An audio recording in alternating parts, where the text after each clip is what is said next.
DGP కార్యాలయంలో కనీసం మనుషులుగా కూడా గౌరవించలేదని పోలీసులు టీడీపీ కార్యకర్తలుగా పనిచేస్తున్నారంటూ వైఎస్ఆర్సీపీ నేతలు మండిపడ్డారు. దళిత కార్యకర్త సాల్మన్ హత్యపై ఫిర్యాదు చేయడానికి వైఎస్ఆర్సీపీ నేతలు వెళ్లగా డీజీపీ కార్యాలయం స్పందించలేదు.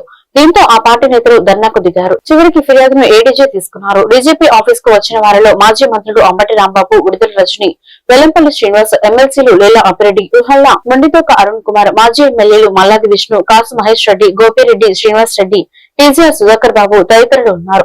అనంతరం వారు మీడియాతో మాట్లాడారు. చనిపోయిన వ్యక్తిపై కేసులు పెట్టడం దారుణమని, కూటమి అధికారంలోకి వచ్చాక దళితులపై దాడులు పెరిగాయని మాజీ మంత్రి మేడుగ నాగార్జున మండిపడ్డారు. సాల్మాన్ హత్య చేసిన నిందితులపై ఇప్పటి వరకు కేసులు పెట్టలేదు. చంద్రబాబు పాలనలో రాష్ట్రంలో దారుణాలు, అఘాయిత్యాలు పెరిగాయి. సాల్మాన్ ది ప్రభుత్వం హత్యే. బాధిత కుటుంబానికి ప్రభుత్వం కోటి పరిహారం ఇవ్వాలని వైఎస్ఆర్సీపీ నేతలు డిమాండ్ చేశారు. పేదవాడు ధైర్యంగా బ్రతకటానికి అవకాశం లేనటువంటి ప్రభుత్వం ఆంధ్రప్రదేశ్ లో నడుస్తా ఉందని చెప్పడానికి సిగ్గుపడతా ఉన్నాం. ఎన్నికలు జరిగి ఎంతకాలం అయింది, ప్రభుత్వం వచ్చి ఎంతకాలం అయింది. దళితుడు పేదవాడు ఈరోజు ఊళ్ళు విడిచి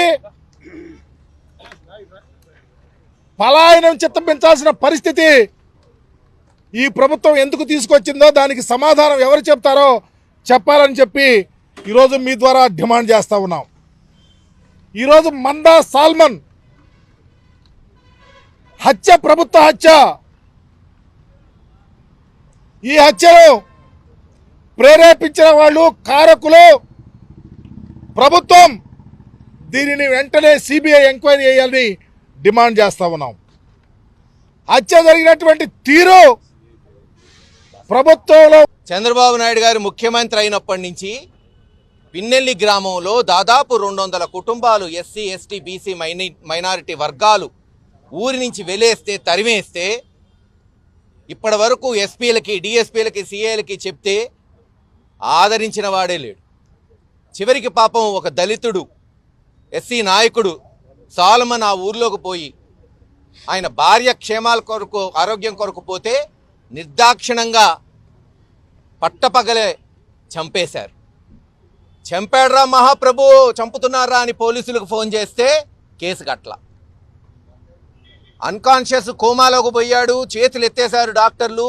పిడుగురాళ్ళ, నసరావుపేట హాస్పిటల్స్ తీసుకోవట్లేదు, గుంటూరు హాస్పిటల్ తీసుకెళ్తున్నామంటే ఆయన మీద 324 సెక్షన్ కట్టారు, కోమాలో ఉన్న వ్యక్తి మీద. చివరికి ఇంకా అక్కడ